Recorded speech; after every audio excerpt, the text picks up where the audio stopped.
A primeira vez que tive a oportunidade de ver esse espírito, eu me encontrava na infância. Tratava-se de um jato de luz. Por isso mesmo, apresentava-se-me informe. Eu escutava uma voz melodiosa que me animava nos dias tormentosos da infância.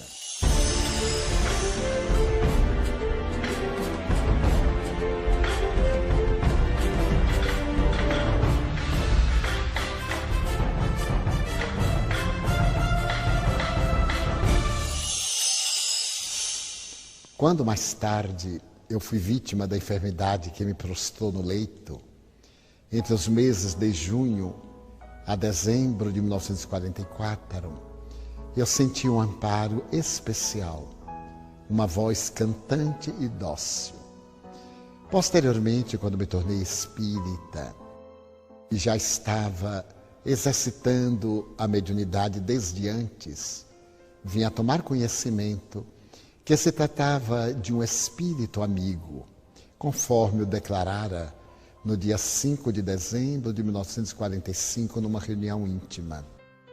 Quando estive com Francisco Cândido Xavier, no mês de março de 1948, e ele honrou-me convidando-me para ser seu hóspede em Pedro Leopoldo, após a primeira noite no seu santuário doméstico, eu perguntei-lhe quem era meu guia. E ele disse-me que não estava autorizado a informar-me, mas que se tratava de um ser venerando, e deu uma descrição muito sucinta. Somente mais tarde, quando comecei a psicografar as mensagens firmadas por um espírito amigo, é que vim ter ideia da grandeza da entidade espiritual. No entanto, a sua identificação me foi feita pela primeira vez por ela mesma, sugerindo que a chamasse de Joana de Ângeles. Quando eu estive no México, em 1969, ao realizar uma conferência na loja maçônica Vale de México, ela me sugeriu visitar San Miguel Nepantla, um lugarejo próximo de Cuernavaca, e apontou-me um amigo que estava gravando aquela época. Mais tarde eu vim a identificar como o engenheiro Inácio Domingues, que me fez a gentileza de levar-me com sua família a San Miguel Nepantla.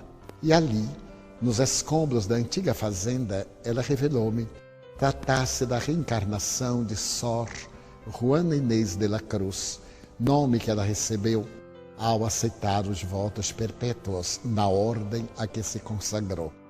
Deu-me também o seu nome civil e narrou-me que fizera parte das histórias republicanas na independência do Brasil, sendo a Madre Joana Angélica de Jesus a abadesa do convento da Lapa, na Bahia.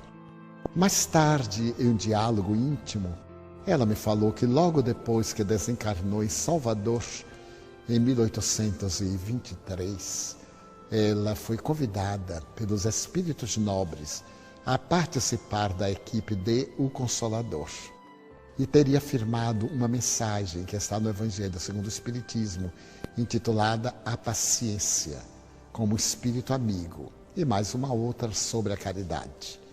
Cada dia, para mim, é um ser que se renova pela profundidade dos seus ensinamentos, pela maneira gentil e bondosa com que me vem ajudando no processo de autoiluminação. Então, Joana de Ângeles, para mim, pessoalmente, é o anjo da caridade e da misericórdia que o Senhor da vida colocou no meu caminho, a fim de que eu erre menos e possa seguir fiel dentro da medida do possível até o fim.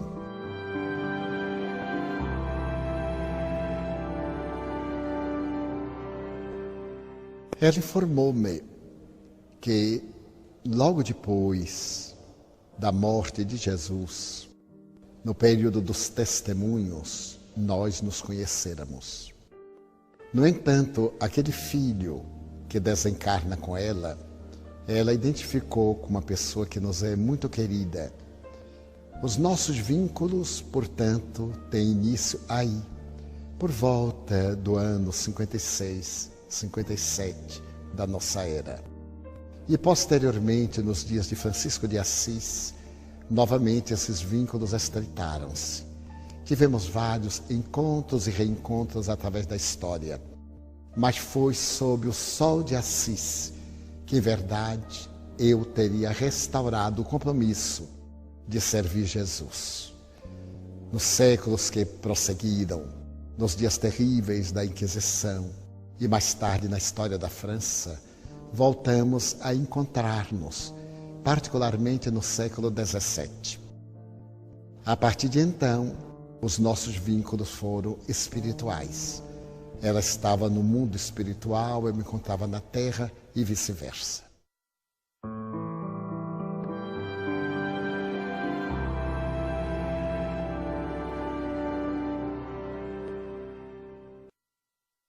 Com uma das maiores bênçãos da minha vida, ela jamais me chamou a atenção de maneira rígida. É sempre dócil. Invariavelmente, quando eu me equivoco, o que acontece sempre, ela me narra um fato semelhante para que eu tire a conclusão. Ou então ela escreve uma mensagem. No ano de 1962, eu passei por uma grande prova que se prolonga, de certo modo, até hoje nas suas consequências. Naquela época, as dores foram tantas que eu emagreci 15 quilos em 40 dias. E surgiu uma dor de cabeça que eu mal podia colocar o pé no chão, já que me abalava. Tendo que trabalhar, eu era funcionário público. Trabalhava no Instituto de Previdência e Assistência dos Servidores do Estado, uma autarquia federal. Certo dia, que eu considero o clímax, ela apareceu-me como de costume, como se não tivesse conhecimento. Então eu lhe disse: a senhora tem escrito para tantos. Eu tenho experimentado dores tão cruéis. E a senhora ainda não me deu uma mensagem. Eu gostaria tanto que a senhora me falasse, me desse uma mensagem pessoal. Ela sorriu generosa e disse: meu filho, eu sempre escrevo na segunda pessoa do singular. Tu, ti. É para ti que eu escrevo. Se tu desejas alguma mensagem, lê aquelas que eu tenho escrito. Ainda não havíamos publicado nenhum livro. Eu houvera publicado algumas mensagens, nunca mais do que 20. Na revista Reformador, em alguns periódicos, algumas esparsas. E então, ela, percebendo o meu sofrimento, ela me disse o seguinte: havia uma fonte em uma floresta. Esta fonte não tinha minadouros muito fortes. E certo dia a fonte teve um sonho. Que bom seria se eu pudesse crescer até a borda, para que os pássaros bebessem em mim, os animais sorvessem e, quem sabe, algum viajante sedento também pudesse nutrir-se, dessedentando-se. Deus ouviu, choveu, a fonte cresceu e veio até a borda. Os animais começaram a usá-la, as aves e alguns viandantes. A fonte ficou tão entusiasmada que disse: que bom seria se eu me transformasse num córrego, num regato. Eu iria irrigar as raízes das árvores e abençoar terras áridas. E Deus, por misericórdia, permitiu, através da chuva, que a fonte transbordasse, dando origem a um regato. E quando o regato começou a lamber as raízes de árvores ressequidas, que agora renovavam-se, entusiasmou-se e disse: eu gostaria tanto de ser um rio para alcançar o mar. E Deus, que é sempre a generosidade absoluta, fez que chovesse. O regato cresceu, as águas avolumaram-se, aproveitando a sinuosidade do solo e as diferenças de níveis, o regato transformou-se num rio, repentinamente. Ele entrou por uma garganta que não tinha saída. Havia muitos escolhos, pedras, paus. E o rio ficou próximo do mar, mas não o alcançou. E começou a dizer: meu Deus, eu gostaria tanto de chegar ao mar, mas tantos impedimentos. Então Deus, que é todo misericórdia, fez que chovesse.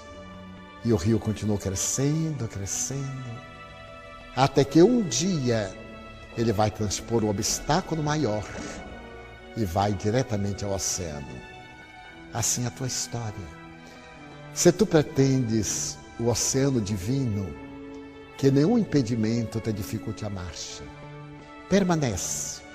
Se há escolhos, se há impedimentos e obstáculos, silencia, cresce na vertical.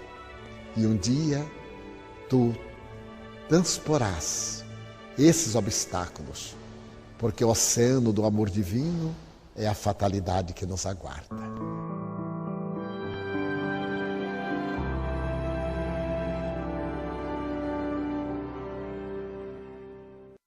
Joana de Anjos me ensinou que a pessoa que mais ame, quando vê o amado enfermo, não pode tomar o remédio por ele. O indivíduo tem que equacionar os seus problemas. A ternura dos amigos, as vibrações, a bondade dão-lhe forças. Mas a cruz é pessoal e não pode ser transferida para ninguém. Quando Jesus aceitou a ajuda do homem da Sirineia, ele nos deu o exemplo da solidariedade. Nós deveremos ajudar o nosso próximo quando carrega a sua cruz. Mas aquele que a tem deve manter a consciência de que a cruz lhe pertence. Nunca tendo essa conduta de espalhar as suas mágoas, as suas tristezas, fazer que os outros participem. E como eu abracei a doutrina espírita, aprendi que a proposta do Espiritismo é a mensagem da saúde integral, do bem-estar, da alegria comedida. Sejam quais forem as aflições que me digam respeito, eu procuro viver as alegrias do Evangelho. Foi essa grande lição que eu aprendi nestes 81 anos de vida.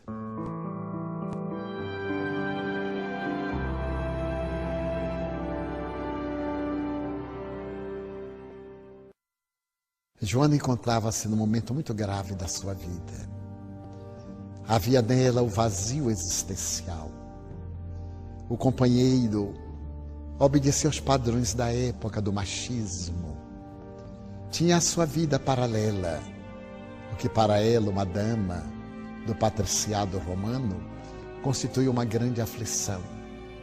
Ela ouviu Jesus nas pregações do lago e um dia ela optou por manter um contato mais próximo e foi dialogar com ele. Jesus lhe havia preenchido os escaninhos da alma de tal forma que ela estava disposta a renunciar a tudo para segui-lo. E Jesus deu-lhe a grande lição de que o Evangelho é um instrumento. Amá-lo não significa deixar os outros pelo caminho. Temos que o amar na pessoa do nosso próximo. Temos que o amar junto àqueles que estão conosco, que constituem os nossos irmãos da família universal. Quando então ele pede que ela seja fiel à cruz, que o ame, apesar dos delitos que ele comete a cada momento. Porque dia chega que todo aquele que ama a verdade é convidado a dar o testemunho de uma ou de outra forma, de acordo com o que aconteceu com ela própria.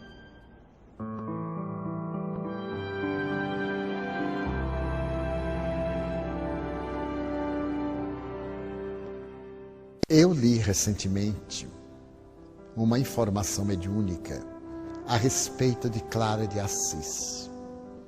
Eu respeito muito as revelações do mundo espiritual. As pessoas que as recebem me são dignas de crédito, embora nem sempre concorde com elas, como é natural. A doutrina espírita dá-nos o livre exame e nos fala da universalidade do ensino. Enquanto se trata de opiniões individualistas, de pessoas ou de médiuns, elas têm o valor que nós lhes atribuímos pelo caráter. Mas a primeira vez em que eu estive em Assis, eu fui acompanhado por pessoas vinculadas à Ordem de São Francisco. Percorremos os lugares em que ele teria vivido na cidade de Assis, depois fomos a Porciúncula. Por fim, nós resolvemos ir ao convento de Clara. Era a hora do almoço e naquele momento não se permitia a entrada de estranhos. Mas nós insistimos um pouco e uma religiosa permitiu-nos entrar. Então nós fomos até o túmulo de Santa Clara. Detivemos-nos ali. Ficamos impressionados com o estado de conservação do seu cadáver. E quando eu estava olhando-a, Joana me aparece e fica ao lado. Eu então, examinando uma face e a outra, concluí tratar-se do mesmo espírito. Ela não me disse nada, como é natural, porque os espíritos nobres têm muito pudor, principalmente no que diz respeito a terem sido personagens famosas. Mas, à medida que os anos se passaram, já se vão mais de 20 anos, ela me começou a contar detalhes da vida de São Francisco, aquelas conversações edificantes, mais íntimas. E eu continuei a pensar na probabilidade de ter sido ela a reencarnação de Clara de Assis. Não posso afirmar, mas no meu mundo interior eu acredito. E caso não seja, não muda nada. Ela tem sido um exemplo de humildade, de abnegação. E sempre me ensina as atitudes simples, desataviadas. Não envolver as pessoas nos meus problemas, como já disse. Também não criar embaraços para os outros. Procurar ser o mais simples possível, o mais direto, o mais claro. Procurar ter uma vida privada que seja igual à vida pública. Tentar não fazer as ocultas, o que eu não tenho coragem de fazer às claras. Então elegi essa conduta graças ao exemplo dela e das histórias que ela me narra de Francisco e da própria Clara.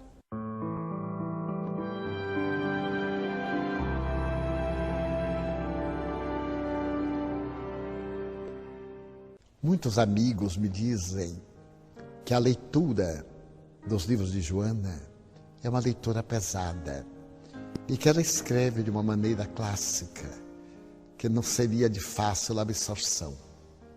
Confesso que não concordo, porque quando eu lia as obras ditadas pelo Espírito Emmanuel ao venerando médium e apóstolo Francisco Cândido Xavier, a linguagem escorreta, a apresentação dos temas de uma maneira muito bela. Posso afirmar, embora não seja uma pessoa que tenha cultura suficiente, ser Emmanuel um purista da língua portuguesa. Joana de Ângeles também o é.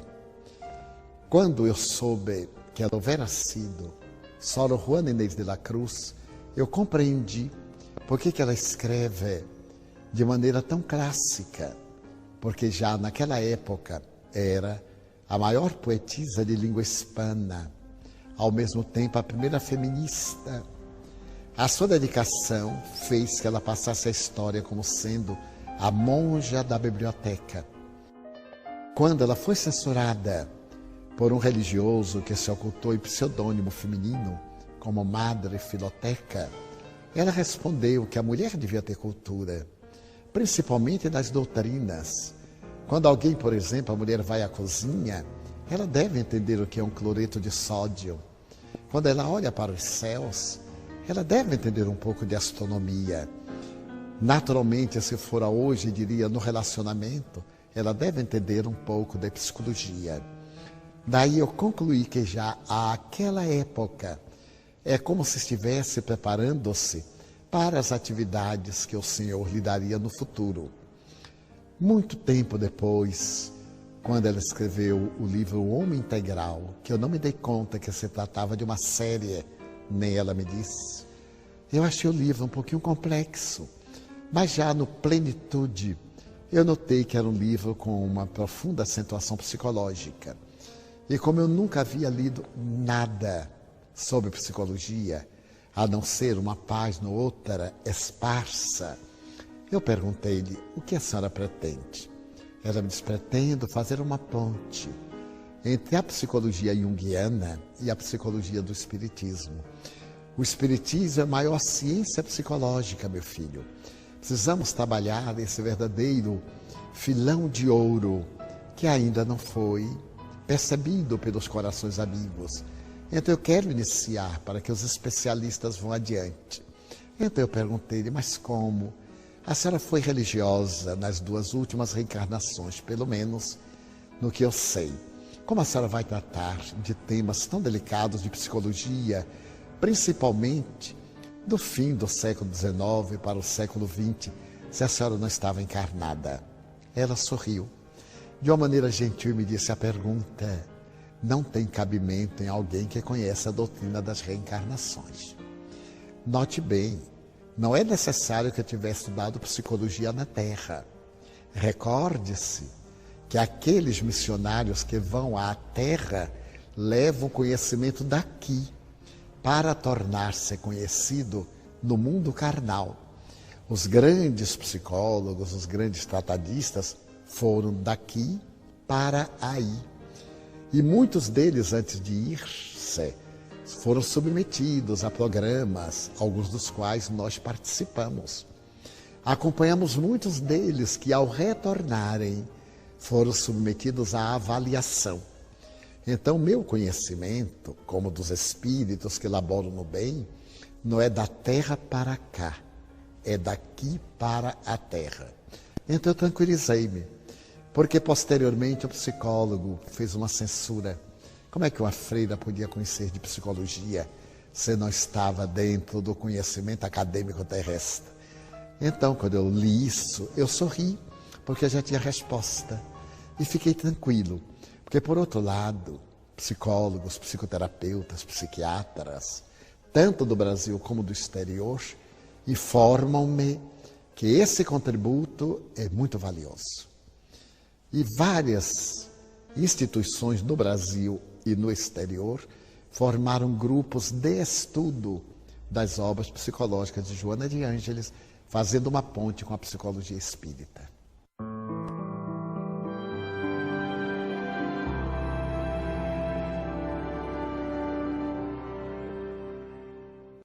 Quando ela me informou que eu houvera sido a abadesa, eu fiquei muito sensibilizado, porque eu conhecia da história do Brasil e da Bahia, eu sou baiano de Feira de Santana, o lance. E a posteriori eu voltei ao convento, que agora é uma faculdade de filosofia. As monjas que ali viviam enclausuradas foram transferidas para uma outra edificação. E então ela apareceu-me à porta, onde foi trespassada pela baioneta calada do soldado que estava embriagado.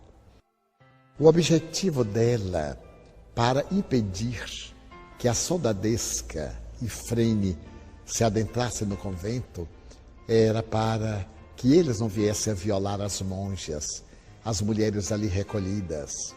Havia muitas jovens que se equivocaram e os pais internaram-nas vivas, que era quase uma casa de mortos. E ela e as religiosas guardavam essas moças. Enquanto ela esteve tentando defender a entrada, as monjas fugiram, porque havia passagens subterrâneas para outras casas monacais, para outros conventos. Mas eles depredaram muito a igreja, roubaram, furtaram os seus ornamentos, os objetos do culto, e ela ainda sobreviveu alguma hora, arrastou-se da porta até uma velha marquesa de madeira, uma espécie de um sofá de tábuas, aonde veio a expirar.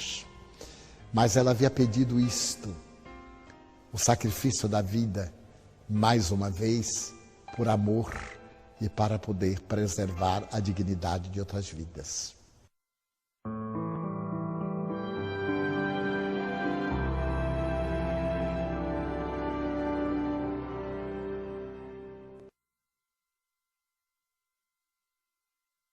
Eu acredito que ela teve um papel de colaboradora com a grande equipe do Espírito de Verdade, porque a Legião dos Espíritos, que fez parte do Consolador e prossegue, é muito grande. Pode-se dizer que eles vão aos milhares, cada um deles com uma tarefa específica. Muitos prosseguem colaborando hoje, onde chega a doutrina espírita, na condição daqueles membros do primeiro grupo, sob o comando do Espírito de Verdade. Tendo desencarnado nos anos 20, já Allan Kardec se encontrava na Terra e estava sendo elaborada toda a codificação do mundo espiritual desde há 100 anos. Dessa forma, a contribuição dela foi amparar médiuns, foi abrir espaços mentais para que muitos pudessem assimilar melhor a doutrina dos espíritos. Como a cultura francesa é uma cultura muito dialética, então ela trabalhou com essas entidades para que o codificador estivesse protegido das forças negativas que sempre conspiram contra os ideais do bem. Não foi um papel de alto destaque, pelo que me consta, mas de uma colaboradora membro da equipe do Consolador.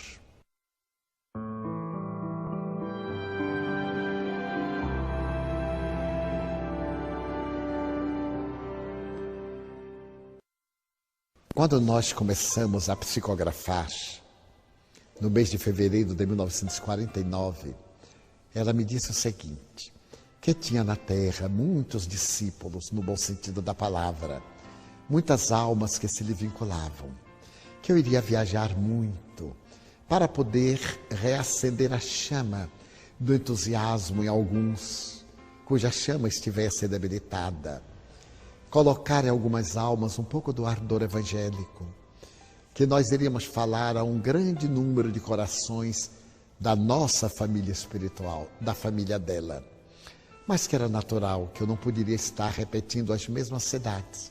Então iria o livro, iria a mensagem dela. Muitos iriam identificar-se com a sua mensagem, outros não, como é natural, por não fazerem parte da família.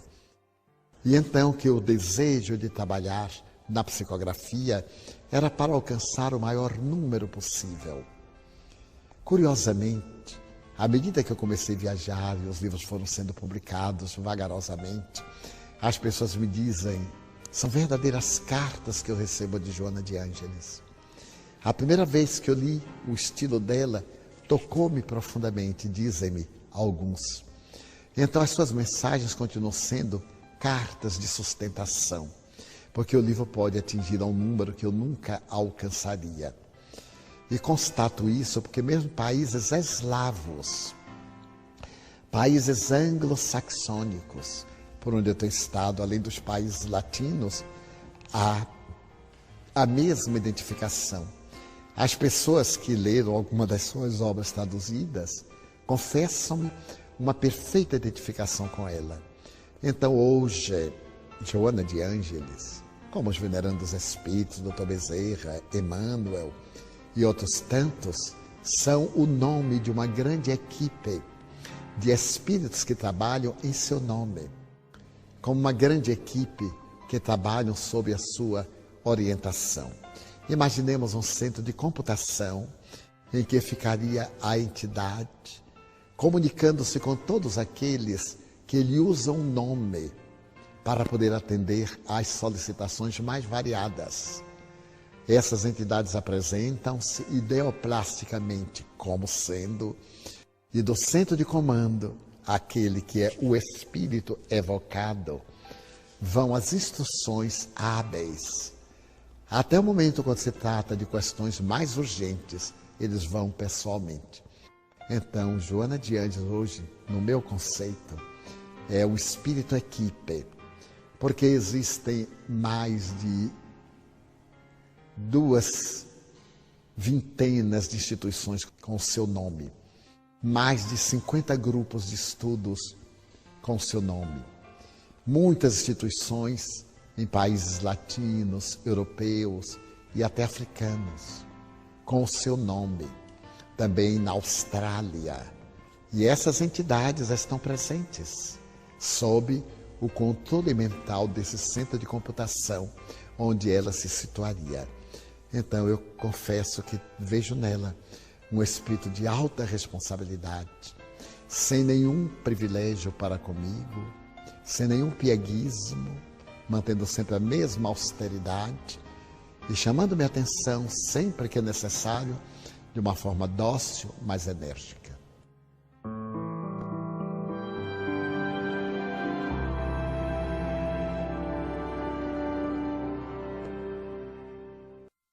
Diz-me que está na programação elaborada, logo depois que eu desencarne, ela terminando essa tarefa assumida em relação à minha atual existência, ela estará reencarnando, isto mais ou menos a partir do ano 2015, com um grupo de entidades, conforme vem acontecendo agora, as entidades nobres, os espíritos espíritas, conforme o Dr. Bezerra os designa, estão reencarnando-se para poder apressar o momento da grande transição. Porque o fato de serem espíritos não implica, como sabemos, que sejam conhecedores da revelação espírita. E tem os seus atavismos. Esta nova geração que está vivendo o espiritismo tanto na Terra como no além, vai reencarnar-se em uma função profundamente identificada com a nova era, em que o futuro das religiões, como disse Allan Kardec, está nos alicerces do Espiritismo.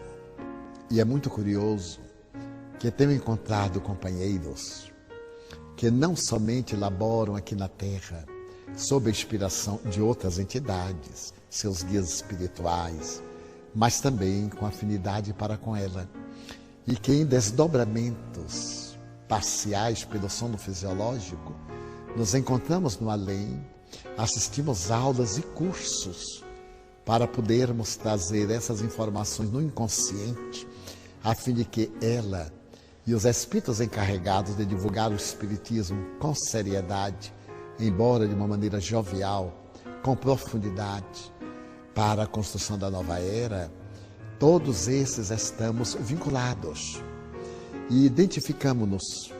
Muitos deles me falam dos seus encontros no além, e sem que eu lhes haja dito nada, posso confirmar porque recordo-me de alguns deles. E também muitos que estão na seara, hoje no movimento até internacional, fazem parte dessa equipe que ela e outros benfeitores administram dentro de um plano muito bem urdido, em que a equipe do além, em perfeita e uníssona concordância, trabalha como se fosse uma sinfonia, cada um específico numa área dentro de um conjunto sinfônico.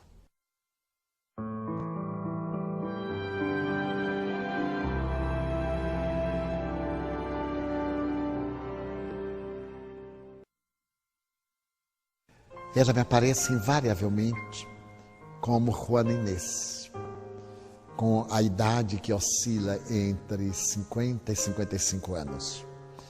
A indumentária, que na época era muito elaborada, ela simplificou.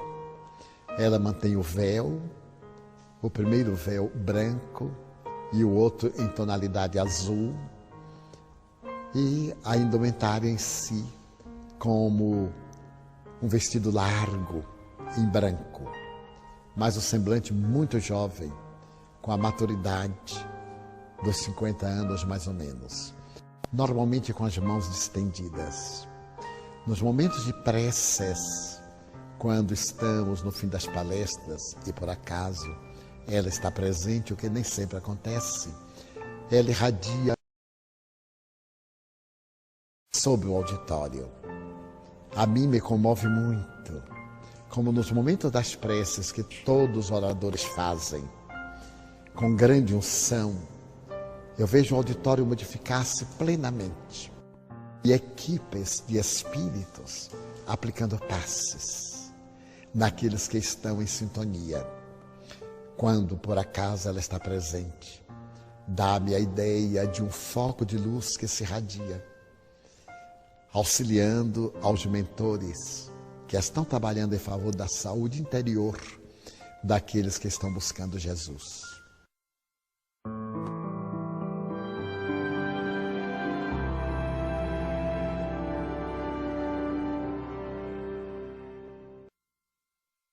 Uma bênção que reconheço não merecer. Há alguns anos estávamos psicografando o livro e ao terminar ela deu o título de Garimpo de Amor. Então eu lhe falei muito emocionado, mas minha irmã, a senhora já escreveu mais de 100 mensagens sobre o amor. Eu as leio e são todas diferentes. Convergem para o fulcro da proposta de Jesus. Como é possível na sua mente elaborar dentro do mesmo tema tantas angulações? Ela sorriu gentil e me disse: meu filho, estamos apenas começando. O amor é tão abrangente, é tão grandioso, que estamos apenas começando. Então, psicografá-la é uma alegria inefável, principalmente quando se trata das mensagens especulares ou em outros idiomas. Eu me recordo da primeira mensagem que eu psicografei em alemão. Foi muito curioso porque nós estávamos numa reunião íntima em uma cidadezinha perto de Colônia. Era um grupo pela manhã e então estávamos lendo o Evangelho. Quando ela disse: eu gostaria de escrever. Eu pedi papel aos amigos e fiz o transe. Eu perco a consciência durante o transe. Ela escreveu. Quando eu voltei ao normal que eu olhei, eu tive um choque. Eu digo: ah, meu Deus, o que será?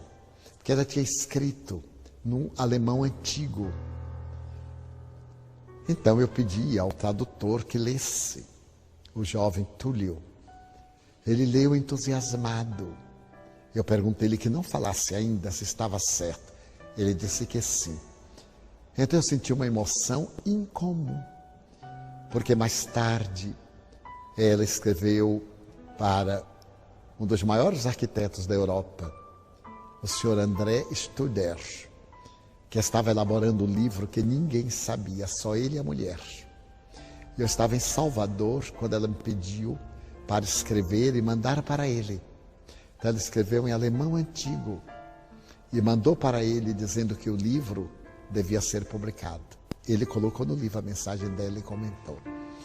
Então, para mim, tem um significado muito profundo, porque os outros podem e devem ter dúvidas a respeito do médium, como é natural.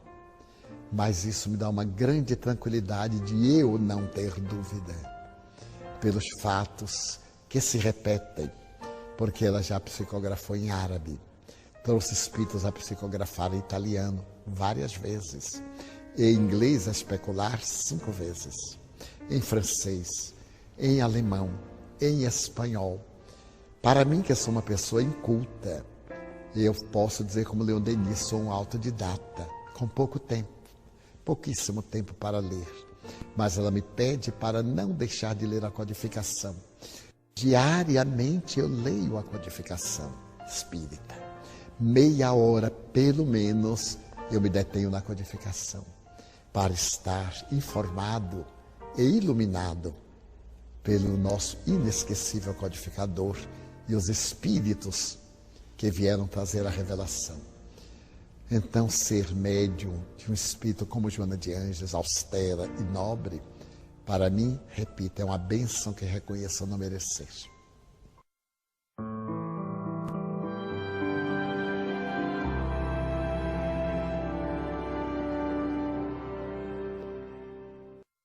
O primeiro, Messe de Amor, que tem uma história muito peculiar. Eu psicografava e um amigo nosso no Paraná, na cidade de Ponta Grossa, Ari Schmidt, publicava essas mensagenzinhas em folhas esparsas. Ele era muito dedicado, estamos nos anos 50, 56, 58. Então chegava no fim do ano, ele reunia aquelas mensagens, colocava um grampo e uma capinha e fazia um opúsculo que distribuía entre amigos. Mandava essas mensagens a alguns. No ano de 1964, o professor Carlos Torres Pastorino, que era muito meu amigo e também eu lhe quero muito bem, disse-me: Divaldo, é uma pena, porque as mensagens são tão belas, têm um conteúdo tão bom. Então, elas ficam esparsas. Às vezes nós queremos buscar uma e não sabemos onde está. Fale com Joana, eu me encarrego de selecionar das que eu tenho. E nós faríamos um livro e publicaríamos. Eu então falei. Ela me disse: queime toda a mala de mensagens que você tem, porque elas são exercícios.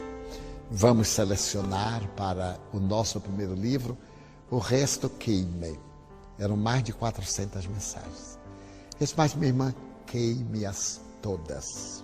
Não há pressa. O trabalho do bem não pode ser apressado. Ele é urgente, mas não é apressado. Então eu as queimei. Selecionei umas 80. E então Pastorino classificou-as. E ela deu o título Messe de Amor. A primeira mensagem, solidão em Jesus.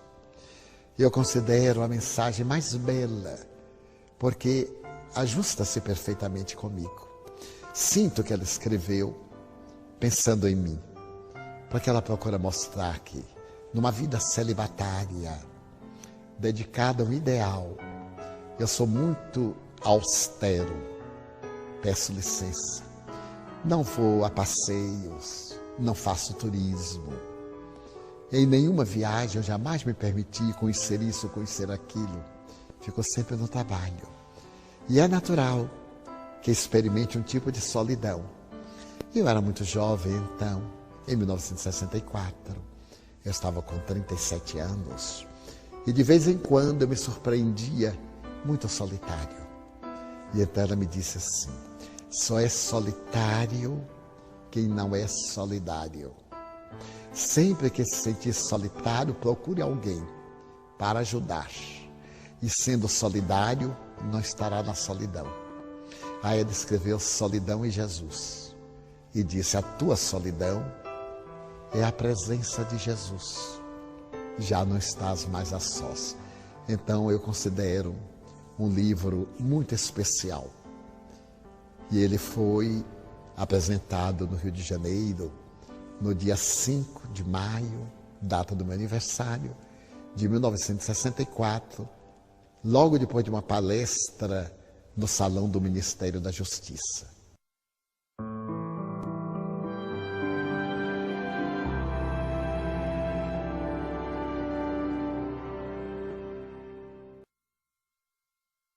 Quando eu me dei conta que se tratava de uma série, eu pedi a um psiquiatra muito amigo para que ele lesse um dos livros antes de trazer ao público. Se estava certo, eu sabia os nomes, por exemplo, de Jung, de fulano, de Beltrano, sabia os nomes, mas não desconhecia a obra. Então eu pedi para que esses amigos lessem. Um amigo argentino, psiquiatra, depois uma amiga psicóloga aqui do Rio de Janeiro, Isabela Spranger. E eles foram unânimes em dizer-me que era a melhor psicologia que haviam lido. Porque era psicologia com alma. Ao invés de colocar tudo na psique, dentro do conceito tradicional de alma em grego, levava ao espírito imortal. E então eles passaram a ler com verdadeiro fervor essas obras. E posteriormente, quando o nosso confrade Geraldo Campetti fez um estudo de todas as obras, e elaborou 2 livros a respeito das mesmas, eu concluí quanto à sua qualidade. E dessa forma, eu vejo a ressonância em diferentes lugares do mundo por onde tenho passado, da utilidade de quanto tem ajudado a muita gente e a muitos psicoterapeutas que vêm aplicando, por exemplo, as visualizações terapêuticas apresentadas por ela no seu CD respectivo sobre saúde, sobre vida interior, que é, dentro do movimento espírita, algo inusitado. Nós sempre temos o pudor de dizer que não se trata de espiritismo.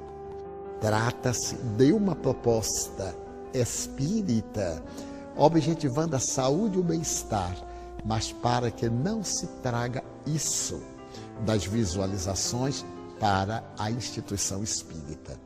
Da mesma forma que não iremos trazer cromoterapia, regressão de memória e existências passadas, cristalterapia, etc. É uma terapêutica, mas o resultado das pessoas que se beneficiaram com essa contribuição, confesso que vai além de milhares.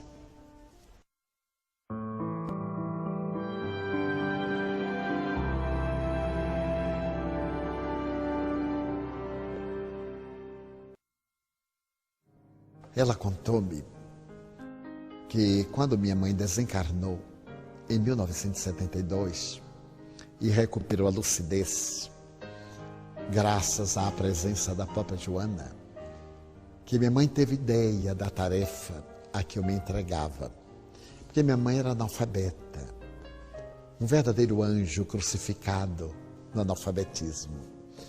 Sempre que eu viajava, eu era funcionário público, viajava aos sábados, domingos, nas férias, carnaval, Semana Santa, nos feriados, e ela me perguntava: para onde vai, meu filho?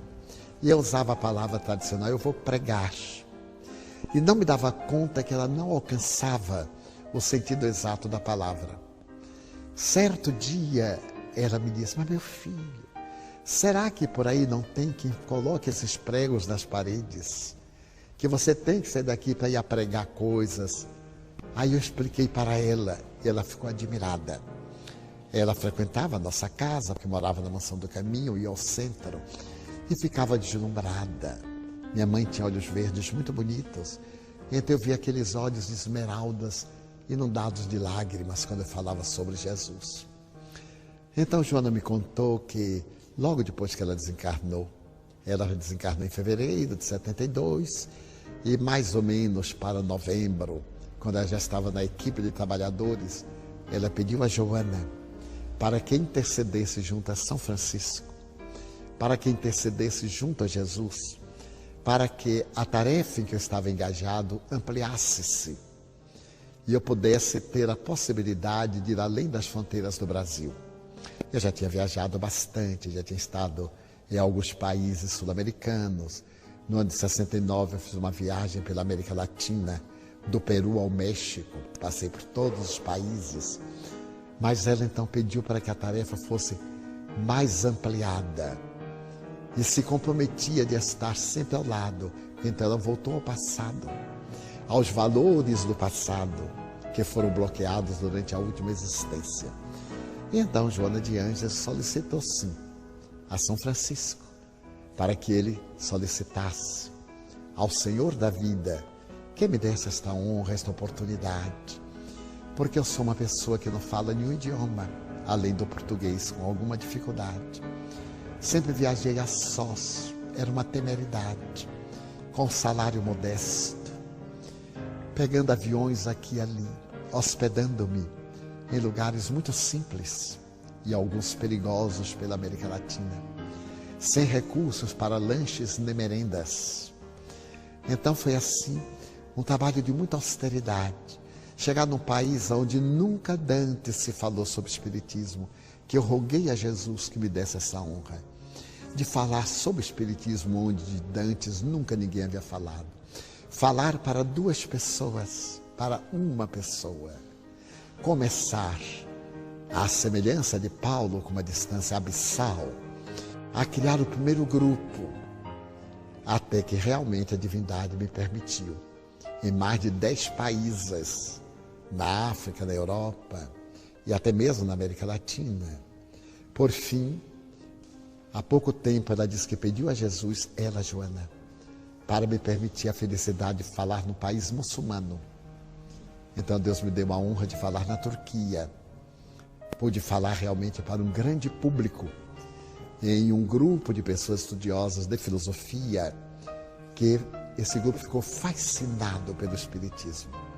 Estou convidado a retornar e, se tiver vida física, no próximo ano estaremos retornando e iniciando em outros países dos Balcãs, onde, que se saiba, nunca se falou em Espiritismo. Então isso tem um patrocínio de Joana de Anjos, atendendo ao apelo de minha mãe.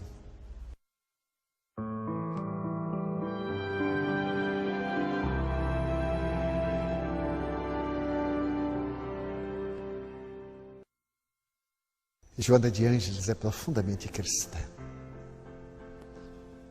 As suas raízes de amor estão todas centradas no doce poeta Galileu. Ela me diz que a ciência se encarrega de decifrar os enigmas, que a filosofia dá respostas para as interrogações humanas. Mas a religião, nesse sentido profundo, o espiritismo cristão, como diz o próprio codificador, toca mais profundamente. Enquanto a criatura humana não tenha a coragem de assumir as suas culpas, os seus demônios, na moderna linguagem psicológica, diz-me ela, enquanto não tenhamos a coragem de despir-nos do ego para sermos o self profundo, na busca de Jesus, estaremos reencarnando-nos ininterruptamente sem grandes lucros. A mente pode estar iluminada pelo conhecimento, mas se o sentimento não estiver centrado no amor, será vão todo este conhecimento. Então a mensagem dela, que nós deixaríamos para os corações amigos, é de que viajemos para dentro, auto-iluminando-nos, buscando a presença de Jesus em todos os momentos, agradecendo a honra da reencarnação. Certo dia, após uma palestra, eu estava muito emocionado. E embora o bulício de fora, eu estava muito vinculado dentro ao mundo espiritual. Eu estava agradecendo as pessoas em volta sem darem-se conta. Quando ela me apareceu e me perguntou, o que fazes? Eu disse, minha irmã, estou agradecendo a Deus, a Jesus, com quem eu tenho mais intimidade. Tudo de bom que aconteceu. Ela disse, então eu vou fazer-te uma proposta. A partir de hoje, agradece o mal que não te aconteceu. Tu agradeces o bem, mas o mal que não te aconteceu. E recentemente em Londres, eu contei isto, que eu tenho por hábito orar várias vezes. No carro, no ônibus, onde eu estou. É o pensamento. Para estar em paz, para estar em sintonia. Às vezes eu saio, escorrego, mas logo volto. E então eu narrei, e ao terminar, uma senhora inglesa veio e completou o trabalho da benfeitora. Ela disse, o senhor ora em gratidão a Deus pelo bem que lhe aconteceu, pelo mal que não lhe aconteceu. Pois, Mr. Franco, eu vou lhe dizer uma coisa. Eu também oro pelo mal que me aconteceu, agradecendo a Deus, porque só me acontece o que é de melhor para a minha vida. Então eu agradeço ter me acontecido esse mal, que é um resgate, abrindo-me o caminho para o bem.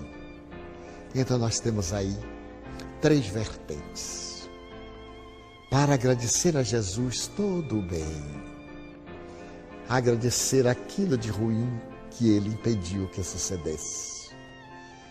Mas agradecer sobretudo aquilo que nos molestou, mas que é para o nosso bem, porque se trata de resgate inadiável, a fim de nos dar a perfeita tranquilidade. Então a minha mensagem seria sempre esta: louvar, pedir, mas agradecer.